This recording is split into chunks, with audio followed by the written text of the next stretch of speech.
Hare Krishna. Welcome back to our online Bhagavad Gita reading retreat lab. So today we are going to start a new chapter. That is your chapter number 8 of Bhagavad Gita.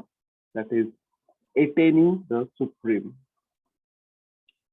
So in this chapter we do have total 28 verses and it has been divided into 6 different sections. So today we are going to start with the first section. That is the verse number 1 till verse number 4.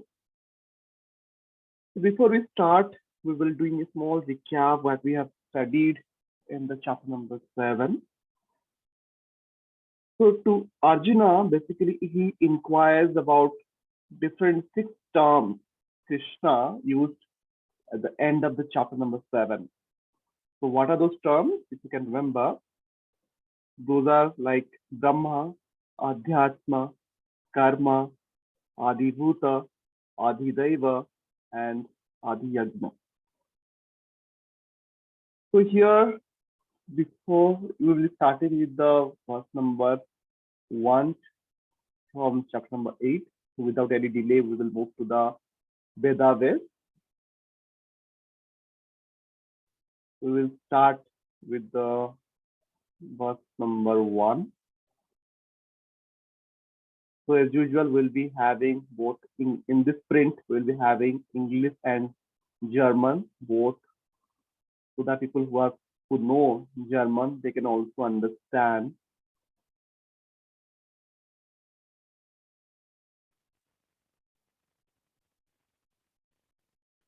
Chapter number 8, Attaining the Supreme, verse number 1.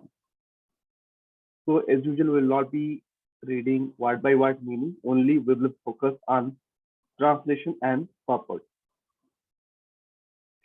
Translation. Arjuna inquired, O my lord, O supreme person, what is Brahman? What is the self? What are the fruitive activities? What is this material manifestation? And what are the demigods? Please explain this to me. Purport.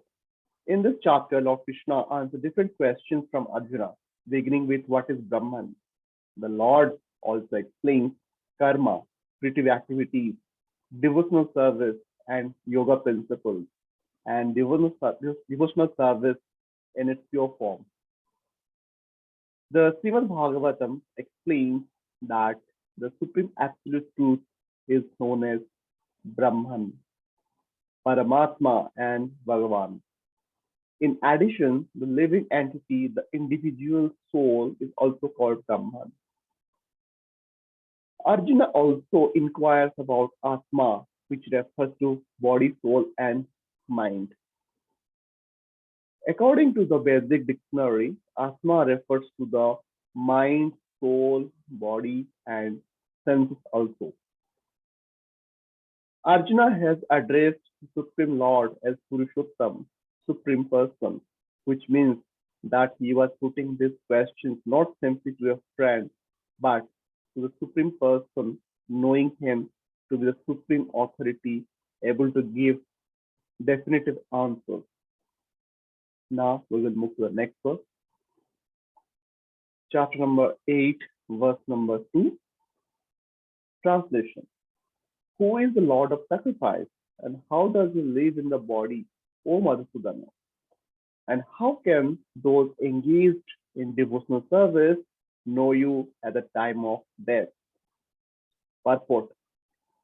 Lord of sacrifice may refer to either Indra or Vishnu. Vishnu is the chief of primal demigods, including Brahma and Shiva, and Indra is the chief of the administrative demigods. Both Indra and Vishnu are worshipped by yajna performances, but here Arjuna asks who is actually the Lord of yajna, sacrifice, and how the Lord is residing within the body of the living entity. Arjuna addresses the Lord as Madhusudana because Krishna once killed a demon named Madhu. Actually, these questions, which are of the nature of doubt, should not have arisen in the mind of Arjuna because Arjuna is a Krishna conscious devotee. Therefore, These doubts are like demons.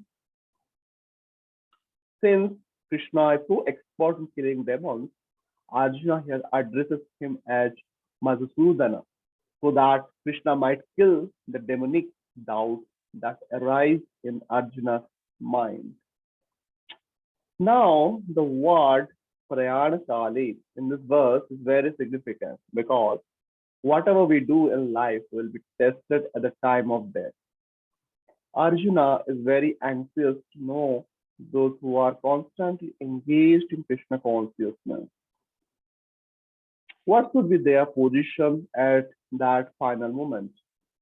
At the time of death, all the bodily functions are disrupted and the mind is not in a proper condition.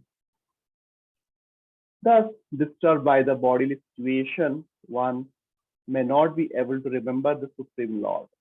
Maharaj Kulshekhara, a great devotee, prays, my dear Lord, just now I am quite healthy and it is better that I die immediately so that the swan of my mind can stick and trance at the stem of your lotus feet.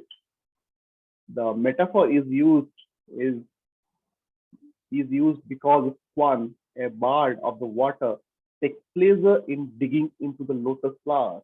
Its sporting proclivity is to enter the lotus flower.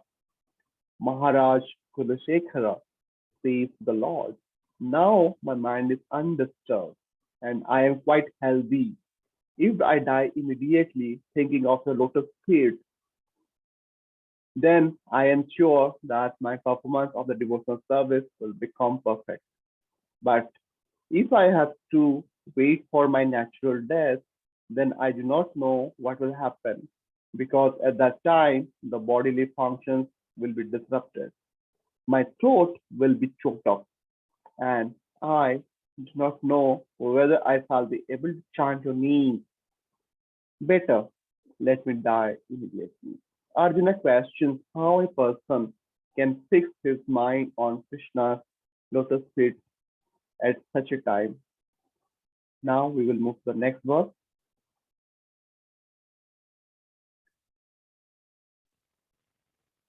chapter number 8, verse number 3, translation.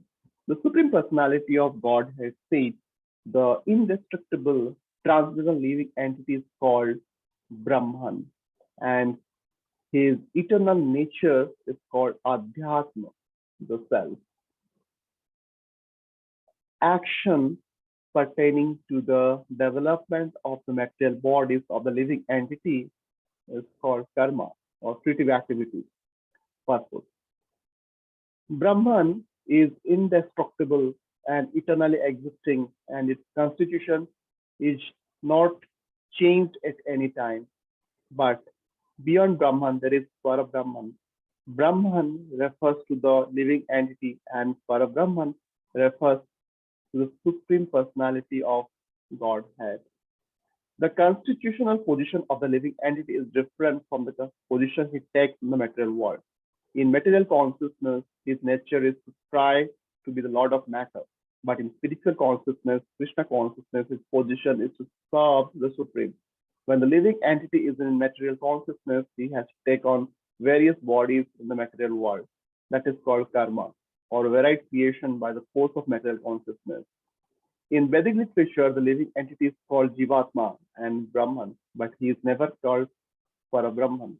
The living entity, Jivatma, takes different positions. Sometimes he merges into the dark matter nature and identifies himself with matter, and sometimes he identifies himself with the superior, spiritual nature. Therefore, he is called the Supreme, Lord Marginal Energy. According to his identification with material or spiritual nature, he receives a material or spiritual body. In material nature, he may take a body from any of the 84 lakh species of life, but in spiritual nature, he has only one body. In material nature, he is manifested sometimes as a man, demigod, animal, beast, bird, etc., according to his karma. To attain material heavenly planets and enjoy their facilities, he sometimes performs sacrifices, yajna. But when his merit is exhausted, he returns to earth again in the form of man. This is this process is called karma. The Chandogya Upanishad describes the Vedic sacrificial process. On the sacrificial altar, five kinds of offerings are made into five kinds of fire. The five kinds of fire are conceived as the heavenly planets, clouds, the earth, men and women.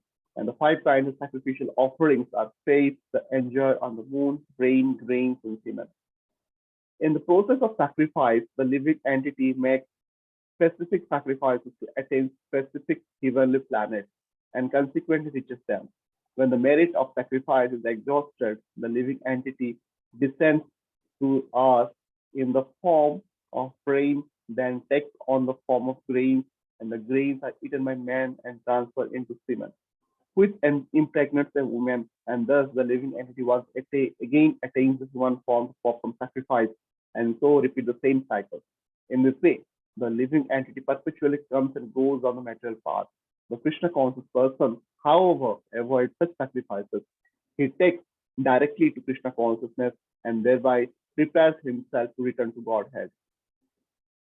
Impersonalist commentators on the Bhagavad Gita unreasonably assume that Brahman takes the form of Jiva in the material world, and to substantiate this, they refer to chapter 15, verse 7 of the Gita.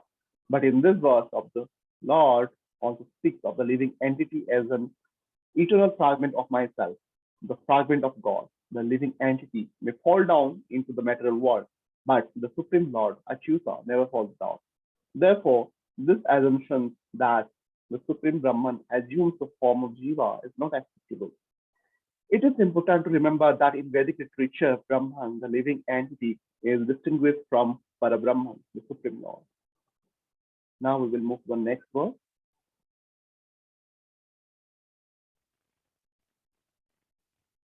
Chapter number 8, verse number 4, translation. O best of the embodied beings, the physical nature which is constantly changing is called Adhibhuta, the material manifestation. The universal form of the Lord, which includes all the demigods like those of the sun and moon, is called Adidaiva. And I, the Supreme Lord, represented the super soul in the heart of every embodied being, is called Adiyagya, the Lord of sacrifice. Purpose. The physical nature is constantly changing. Material bodies generally pass through six stages. They are born, they grow, they remain for some duration, they produce some byproducts, they dwindle, and then they vanish. This physical nature is called Adhibhuta. It is created at a certain point and will be annihilated at a certain point. The conception of the universal form of Supreme Lord, which includes all the demigods and their different planets, is called Adidaiva, and present in the body along with individual soul is the super soul, a primary representation of Lord Krishna. The super soul is called the Paramatma or Adiyagya, is situated in the heart. The word Eva is particularly important in the context of this verse because by this word, the Lord stresses that the Paramatma is not different from him. The super soul, the supreme personality of Godhead, seated beside individual soul, is the witness of the individual soul's activities and is the source of the soul's various types of consciousness. The super soul gives the individual soul an opportunity to act freely and witness its activities. The functions of all these manifestations of the Supreme Lord automatically become clarified for pure Krishna conscious devotee engaged in transcendental service to the Lord. The gigantic universal form of the Lord is called Adhidaiva, is contemplated by the neophyte who cannot approach the Supreme Lord in his manifestation as super soul. The neophyte is advised to contemplate the universal form or Virat Purusha, whose legs are considered the lower planets, whose eyes are considered the sun and moon, and whose head is considered the upper planetary system. So with this, we completed this particular section of this chapter.